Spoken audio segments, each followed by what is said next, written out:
नमस्कार। आज मैं प्रस्तुत कर रही हूँ मुंशी प्रेमचंद जी द्वारा लिखी गई कहानी, जिसका शीर्षक है कप्तान साहब। जगत सिंह को स्कूल जाना कुनैन खाने या मछली का तेल पीने से कम अप्रिय न था। वह सैलानी, आवारा, घुमक्कड़ युवक था।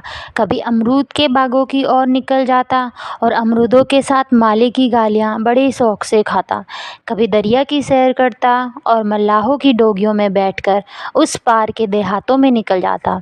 गालियाँ खाने में उसे मज़ा आता था। गालियाँ खाने का कोई अवसर वह हाथ से न जाने देता। सवार के घोड़े के पीछे ताली बजाना, एक्को को पीछे से पकड़कर अपनी ओर खींचना, बूढ़ों की चाल की नकल करना उसके मनोरंजन के विषय थे। आलसी काम तो नहीं करता, पर दुर्व्यसनों का दास होता है, और दुर्व्यसन धन के बिना पूरे नहीं होते। जगत सिंह को जब अवसर मिलता, घर से रुपए उड़ा ले जाता। नगद न मिले तो बर्तन और कपड़े उठा ले जाने में भी उसे संकोच न होता। घर में शीशियाँ और बोतलें थी, वह सब उसने एक एक करके गुदड़ी बाजार पहुंचा दी। पुराने दिनों की कितनी चीज़ें घर में पड़ी थी, उसके मारे एक भी न बची।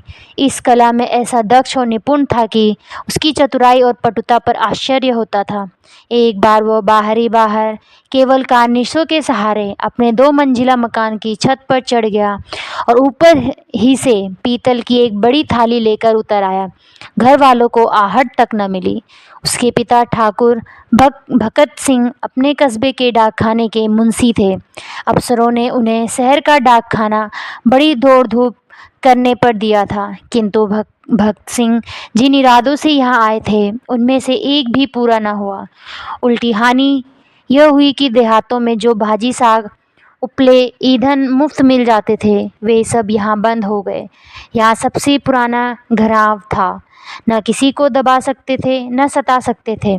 इस दुर्वस्था में जगत सिंह की हथ लपाकियाँ बहुत अखर थी। उन्होंने कितनी ही बार उसे बड़ी निर्दयता से पीटा। जगत सिंह भीमकाय होने पर भी चुपके से मार खा लिया करता था। अगर वह अपने पिता के हाथ पकड़ लेता तो वह हिल भी न सकते। पर जगत सिंह इतना सीना जोर न था। हाँ, मारपीट, घुड़की धमकी किसी का भी उस पर असर न होता था।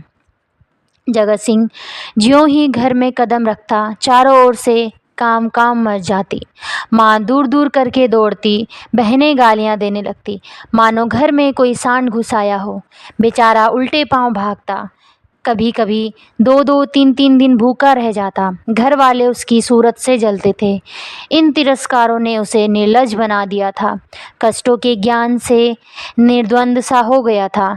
जहाँ नींद आ जाती वहीं पड़ा रहता, जो कुछ मिल जाता वही खा लेता। ज्यों ज्यों घर वालों को उसकी चोर कला के गुप्त साधनों का ज्ञान होता जाता, वे उससे चौकन्ने होते जाते। यहाँ तक कि एक बार पूरे महीने भर तक उसकी दाल न गली, चरस वाले के कई रुपए ऊपर चढ़ गए। गांजे वाले ने धुआंधार तकाजे करने शुरू किए। हलवाई कड़वी बातें सुनाने लगा। बेचारे जगत को निकलना मुश्किल हो गया।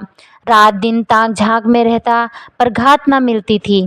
आखिर एक दिन बिल्ली के भागों छींका टूटा।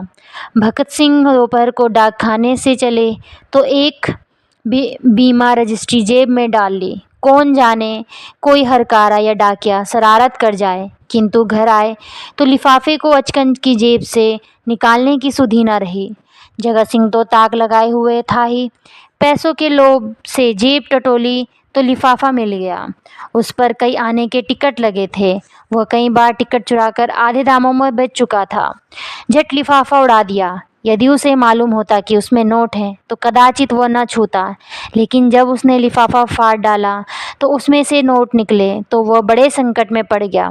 वह फटा हुआ लिफाफा गला फाड़ फाड़ कर उसके दुष्कृत्य को धिक्कारने लगा। उसकी दशा उस शिकारी की सी हो गई जो चिड़ियों का शिकार करने जाए और अनजाने में किसी आदमी पर निशाना मार दे।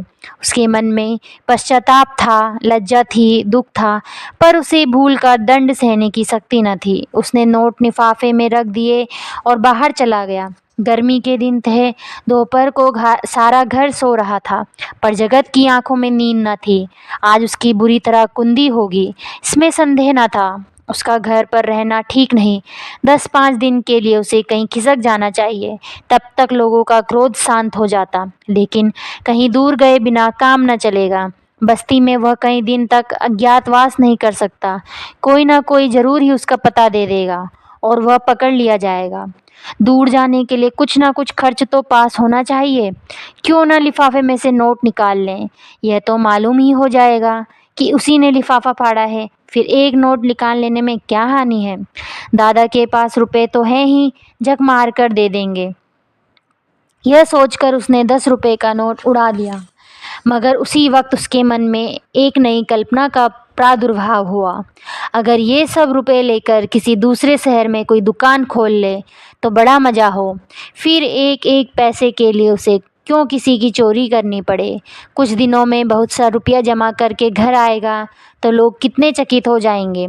उसने लिफाफे को फिर निकाला। उसमें केवल 200 रुपए के नोट थे। 200 में से दूध की दुकान खूब चल सकती है। आखिर मुरारी की दुकान में 2-4 कढ़ाव और 2-4 पीतल के थालों के सिवा और क्या है। लेकिन कितने ठाठ से रहता है, रुपयों की चरस उड़ा देता है। एक एक दांव पर 10-10 रुपए रख देता है। नफ़ा न होता तो वह ठाठ कहाँ से निभाता। इस आनंद कल्पना में वो इतना मग्न हुआ कि उसका मन उसके काबू से बाहर हो गया। जैसे प्रवाह में किसी के पांव उखड़ जाएं और वह लहरों में बह जाए। उस दिन शाम को वह बम्बई चल दिया। दूसरे ही दिन मुंशी भक्त सिंह पर गबन का मुकदमा दायर हो गया। बम्बई के किले के मैदान में बैंड बज रहा था और राजपूत रेजिमेंट के सजीले जवान कवायद कर रहे थे। जिस प्रकार हवा बादलों के नए नए रूप में बनाती और बिगाड़ती है, उसी भांति सेना का नायक सैनिकों को नए नए रूप में बना बिगाड़ रहा था। जब कवायद खत्म हो गई तो एक छरहरे डोल का युवक नायक के सामने आकर खड़ा हो गया। नायक ने पूछा, क्या नाम है। युवक ने फौजी सलाम करके कहा, जगत सिंह। क्या चाहते हो। फौज में भर्ती कर लीजिए। मरने में तो नहीं डरते। बिल्कुल नहीं, राजपूत हूँ। बहुत कड़ी मेहनत करनी पड़ेगी। इसका भी डर नहीं। अंदर जाना पड़ेगा। खुशी से जाऊंगा। कप्तान ने देखा, बला का हाजिर जवान मन चला, हिम्मत का धनी जवान है। तुरंत फौज में भर्ती कर लिया। तीसरे दिन रेजिमेंट अदन को रवाना हुआ। मगर ज्यों त्यों जहाज आगे चलता था, जगत का दिल पीछे रह जाता था।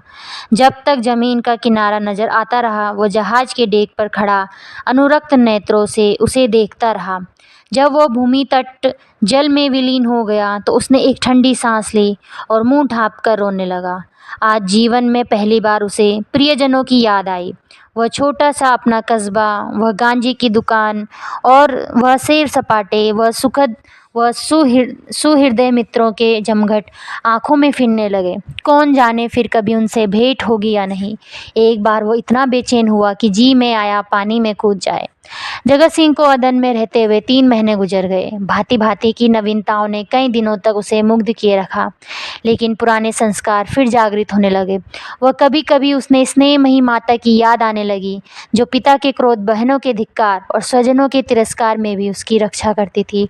उसे वह दिन याद आया जब वह एक बार बीमार पड़ा था। उसके बचने की कोई आशा न थी, पर न तो पिता को उसकी कुछ चिंता थी, बहनों को केवल माता थी जो रात की रात उसके सिरहाने बैठी और अपनी मधुर स्नेहमयी बातों से उसकी पीड़ा शांत करती रही। उन दिनों कितनी बार उसने उस देवी को नीरव रात्रि में रोते देखा था। वह स्वयं रोगों से जीर्ण हो रही थी, लेकिन उसकी सेवा शुश्रूषा में वह अपनी व्यथा को ऐसे भूल गई थी मानो उसे कोई कष्ट भी नहीं। क्या उसे माता के दर्शन फिर होंगे। वह इसी क्षोभ और नैराश्य में समुद्र तट पर चला जाता और घंटों अनंत जल प्रवाह को देखा करता। कई दिनों से उसे घर पर एक पत्र भेजने की इच्छा हो रही थी, किंतु लज्जा और ग्लानि के कारण वो टालता जाता था। आखिर एक दिन उससे न रहा गया। उसने पत्र लिखा और अपने अपराधों के लिए क्षमा मांगी। पत्र आदि से अंत तक भक्ति से भरा हुआ था। अंत में उसने इन शब्दों में अपनी माता को आश्वासन दिया था, माता जी, मैंने बड़े बड़े उत्पात किए हैं। आप लोग मुझसे तंग आ गई थी।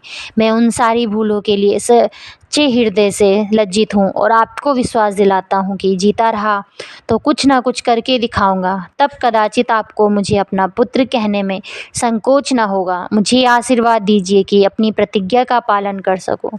यह पत्र लिखकर उसने डाक खाने में छोड़ा और उसी दिन से उत्तर की प्रतीक्षा करने लगा। किंतु 1 महीना गुजर गया और कोई जवाब न आया। उसका जी घबराने लगा। जवाब क्यों नहीं आता? कहीं माताजी बीमार तो नहीं? शायद दादा ने क्रोधवश जवाब न लिखा हो। कोई और आपत्ति तो नहीं आ पड़ी? कैंप में एक वृक्ष के नीचे कुछ सिपाहियों ने सालाग्राम की एक मूर्ति रख छोड़ी थी।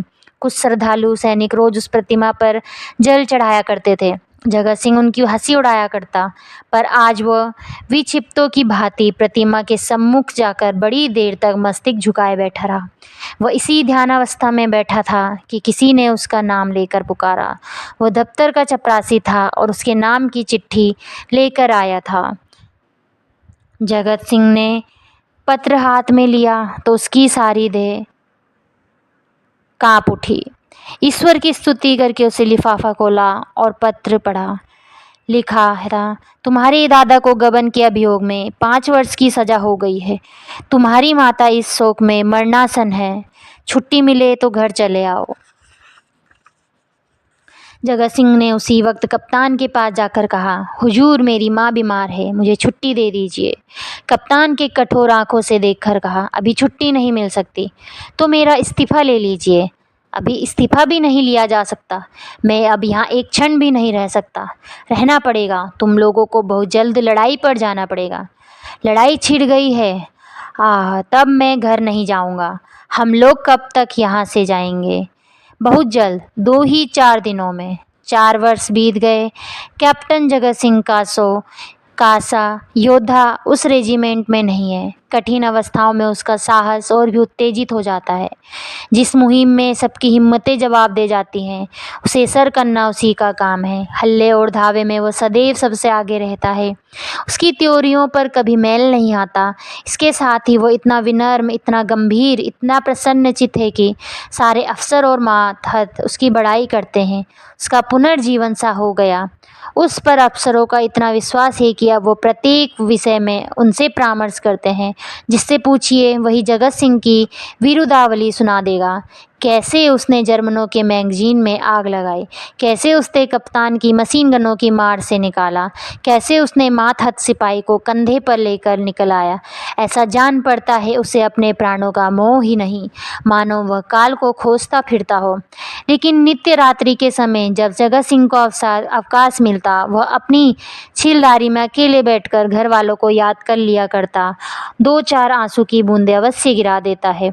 वह प्रति मास अपने वेतन का बड़ा भाग घर भेज देता है और ऐसा कोई सप्ताह नहीं जाता कि जब वह माता को पत्र न लिखता हो। सबसे बड़ी चिंता उसे अपने पिता की है, जो आज उसी के दुष्कर्मों के कारण कारावास की यातना झेल रहे हैं। हाय, वह कौन दिन होगा जबकि वह उनके चरणों पर सिर रखकर अपना अपराध क्षमा कराएगा और वह उसके सिर पर हाथ रखकर आशीर्वाद देंगे। 4.25 वर्ष बीत गए। संध्या का समय है। नेजी जल के द्वार पर भीड़ लगी हुई है। कितने ही कैदियों की मियाद पूरी हो गई। उन्हें लिवा जाने के लिए उनके घरवाले आए हुए हैं, किंतु बूढ़ा भक्त सिंह अपने अंधेरी कोठरी में सिर झुकाए उदास बैठा हुआ है। उसकी कमर झुककर कमान हो गई, देह अस्थि पंजर मात्र रह गई। ऐसा जान पड़ता है किसी चतुर शिल्पी ने एक अकाल पीड़ित मनुष्य की मूर्ति बनाकर रख दी है। उसकी भी मिसाद पूरी हो गई, लेकिन उसके घर से कोई नहीं आया। कौन आए? आने वाला था ही कौन? एक बूढ़े किंतु हष्ट-पुष्ट कैदी ने आकर उसका कंधा हिलाया और बोला, कहो भगत, कोई घर से आया? भगत सिंह ने कंपित कंठ स्वर से कहा, घर पर है ही कौन? घर तो चलोगे ही। मेरा घर कहाँ है? तो क्या यहीं पड़े रहोगे? अगर ये लोग निकाल देंगे, मैं तो भी यहीं पड़ा रहूँगा। आज 4 साल के बाद भगत सिंह को अपने प्रताड़ित निर्वासित पुत्र की याद आ रही थी, जिसके कारण जीवन का सर्वनाश हो गया, आबरू मिट गई, घर बर्बाद हो गया। उसकी स्मृति में उन्हें असह्य थी, किंतु आज नैराश्य और दुख के अथाह सागर में डूबते हुए उन्होंने उसी तिनके का सहारा लिया। ना जाने उस बेचारे की क्या दशा हुई। लाख बुरा है तो भी अपना लड़का है, खानदान की निशानी तो है। मरूंगा तो 4 आंसू तो बहाएगा, 2 चिल्लू पानी तो देगा। हाय, मैंने उसके साथ कभी प्रेम का व्यवहार नहीं किया। जरा भी शरारत करता तो यमदूत की भांति उसकी गर्दन पर सवार हो जाता। एक बार रसोई में बिना पैर धोए चले जाने के दंड में मैंने उसे उल्टा लटका दिया था। कितनी बार केवल जोर से बोलने पर मैंने उसे तमाचे लगाए थे। पुत्र का सरत्न पाकर मैंने उसका आदर न किया। उसी का दंड है। जहाँ प्रेम का बंधन शिथिल हो, वहाँ परिवार की रक्षा कैसे हो सकती है। सवेरा हुआ, आशा का सूर्य निकला। आज उसकी रश्मियाँ कितनी कोमल और मधुर थी, वायु कितनी सुखद, आकाश कितना मनोहर, वृक्ष कितने हरे भरे, पक्षियों का कलरव कितना मीठा है। सारी प्रकृति आशा के रंग में रंगी हुई थी, पर भक्त सिंह के लिए चारों ओर घन और घोर अंधकार था। जेल का अफसर आया। कैदी एक पंक्ति में खड़े हुए। अफसर एक एक का नाम लेकर रिहाई का परवाना देने लगा। कैदियों के चेहरे आशा से प्रफुल्लित थे। जिसका नाम आता वह खुश खुश अफसर के पास जाता, परवाना लेता, झुककर सलाम करता और तब अपने विपत्ति काल के संगियों से गले मिलकर बाहर निकल जाता। उसके घर वाले दौड़कर उससे लिपट जाते। कोई पैसे लुटा रहा था, कहीं मिठाइयाँ बांटी जा रही थी, कहीं जेल के कर्मचारियों को इनाम दिया जा रहा था। आज नरक के पुतले विनम्रता के देवता बने हुए थे।